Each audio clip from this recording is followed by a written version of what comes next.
जरा हलगर्जीपणात कमीच दिसते. नाही आलं तरी पण काही देऊ म्हणत नाही. दादाचं तोंड सध्या पडलेलं आहे. तर जय महाराष्ट्र मित्रांनो. तर काय पार्ट 2 आहे हा. तर पहिलं पार्ट म्हणजे बघितलाच असेल तुम्ही. तर त्या पार्टमधील म्हणजे चुका झाल्यात काही गोष्टी, म्हणजे बोलताना पण थोडा आवाज कमी येतो कारण की काहीच एनर्जी नव्हती. जेवढे ट्रेनमध्ये गर्दी आणि काय म्हणतात त्याला, एवढी जनरल डब्यामध्ये एवढी गर्दी होती. फर्स्ट टाईम होता की जनरल डब्यामध्ये प्रवास करतो आहे. काय सगळ्या गोष्टी केल्या पाहिजेत आणि घडल्या पण पाहिजेत, त्याही महत्त्वाच्या आहेत. कारण स्लीपरचे पैसे नव्हते सांग की. ही बोलायची काही गरज नव्हती, जाऊ द्या. ब्लॉग चांगला आता हो. सेकंड ब्लॉग जरा काहीतरी धमाकेदार असेल. आणि आत्ता सगळे फ्रेश झालेत, तिथे जेवण चालू आहे. तर इथून निघतोय, आता चाललोय त्रिवेणी संगमला. चला आता शेअरिंग ऑटो बघतोय. काय म्हणतो दादा? याला कशाला आणलं रे इथं? काय नाही दादा, आता बघतोय गाडी, जायचंय देवदर्शनाला. पापा धुवायला चाललोय त्रिवेणी संगम. टाकून दे बरं इथं. भाऊ काय म्हणतो रस्त्यांबद्दल? आपल्या भोरमधील रस्ते ते इथलं सरकार पण आपल्या महाराष्ट्रातलं सरकार सारखं दिसते. जरा हलगर्जीपणात कमीच दिसते. एक काम कर, 200 रुपया दे और 50 रुपया काट ओवर एक्टिंग के वजह।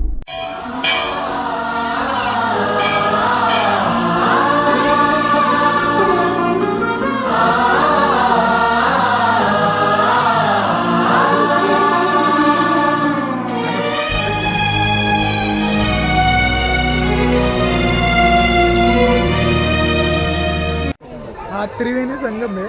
तर इथलची जी अवस्था बघून म्हणजे की आपण येतोय तर नीट काही गोष्टी करायच्या असेल तर नीट करायचं. कारण की तेच फुलं परत साईडला येऊन तेच सडतात आणि तेच कसलं वातावरण झालं तेच. आणि पाणी पण दूषित होतं ह्याच कारणामुळे. तर येतोय तर नीट देवदर्शन करावं. ही नाहीतर नाही आलं तरी पण काही देव म्हणत नाही.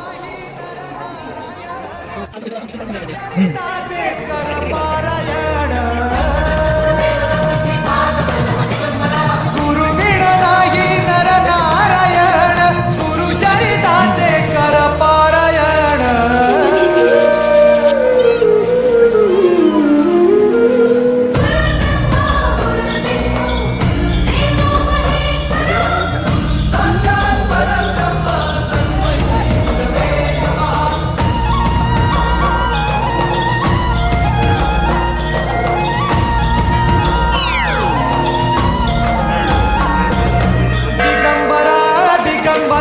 श्रीपाद वल्लभ दिगंबरा,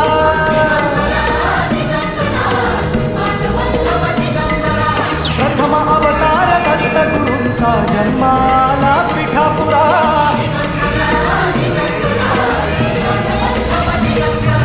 श्रीपाद वल्लभ मनुष्य रूपी गुरुला भला चराचरा.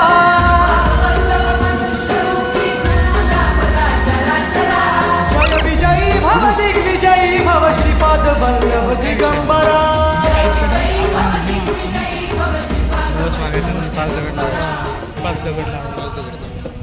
तर म्हणजे हे दगड आहेत तर असे म्हणतात की हे नवस लावतात. 5 दगड एकावर एक लावायचे असं नवस लावतात. ह्या तसं भाऊ लावतात. बघा तू व्लॉगसाठी करतोय का? जम्या लागलं भाऊचं नवस पूर्ण होऊ दे.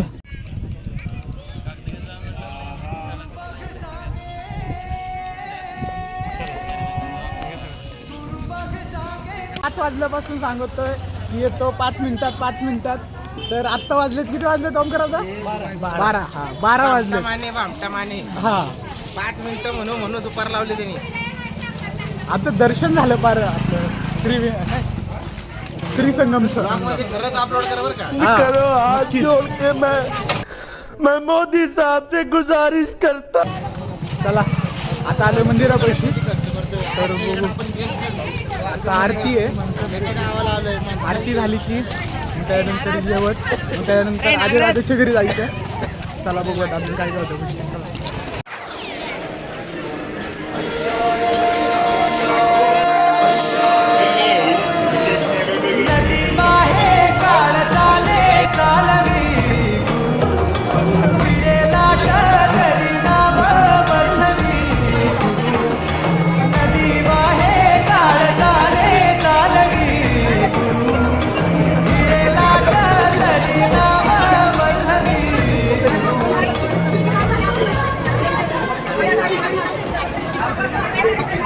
तर बघितली गर्दी किती आहे.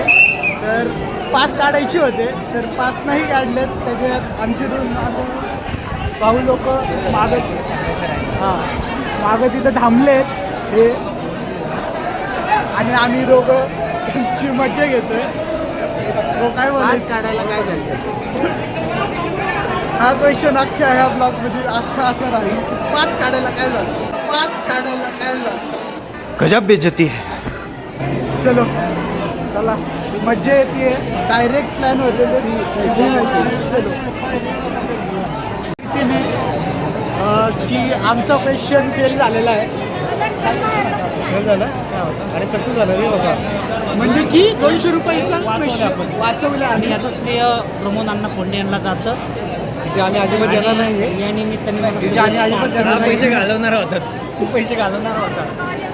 असं एकमेकांना आणि प्लेन एक जण शहाणा होता आमच्यातला, तो म्हणत होता की 500 रुपये द्यायचे का आपण, आणि निम्म्या लाईनीमधनं तो रिटर्न निघाला होता. पण कशाने तू निघाला होता का बरं? काय मला आपण निघायचं का म्हटलं? हे कट कर एवढं हे करते नाही हे ठेवतो आता.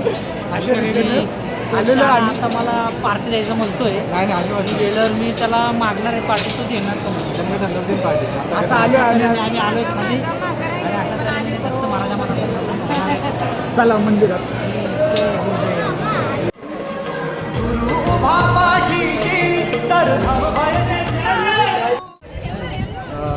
सगळे आता बुटं घालतात, चपला ते घालतात.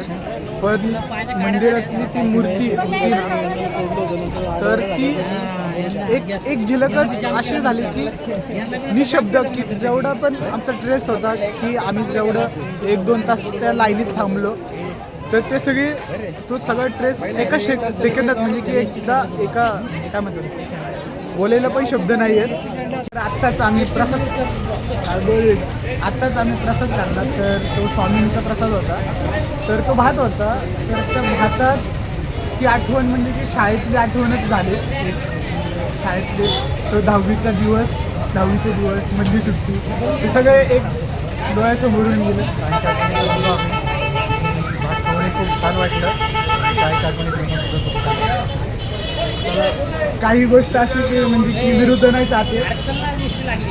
चला एसटी लागले तर बोलूयात. चला हा गाणगापूर रोड रेल्वे स्टेशनला. आता इथून चाललो आहे अक्कलकोट रेल्वे स्टेशनला.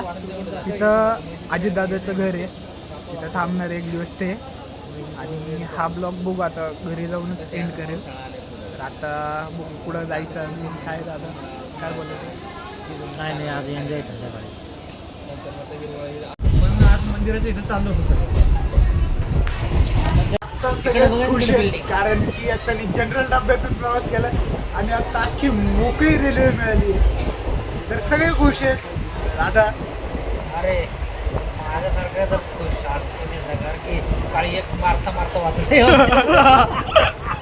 दादा देऊया सर. दादा काय म्हणायचं. सध्या का नो कॉम्प्लिमेंट. No comments. तर चला. तर आज गुलाबजाम पार्टी चालू आहे आत्ता निलेश दादाकडून, आणि ती पण निलेश भाऊकडून. दादा काय बोलायचं. दादाचं तोंड पडलेलं आहे. दादाचं तोंड सध्या पडलेलं आहे. तर आत्ता आलो आहे अजय दादाच्या घरी. तर मधले काही क्लिप्स घेता नाही आले कारण की जरा फोनची बॅटरी जरा डेड होती. तर काय नाही, तर मी सेकंड पार्ट आत्ता इथं एंड करतो आहे कारण की ब्लॉग छोटा झाला मोठा झाला काहीच माहीत नाही मला. तर तुम्ही बघत असाल तर धन्यवाद आणि पूर्ण सपोर्ट केला त्याच्यामुळं खरंच धन्यवाद. आणि थर्ड पार्ट पण येईनच लवकरच आणि भेटूयात. चला थर्ड पार्टमध्ये बी कंटिन्यू. चलो बाय.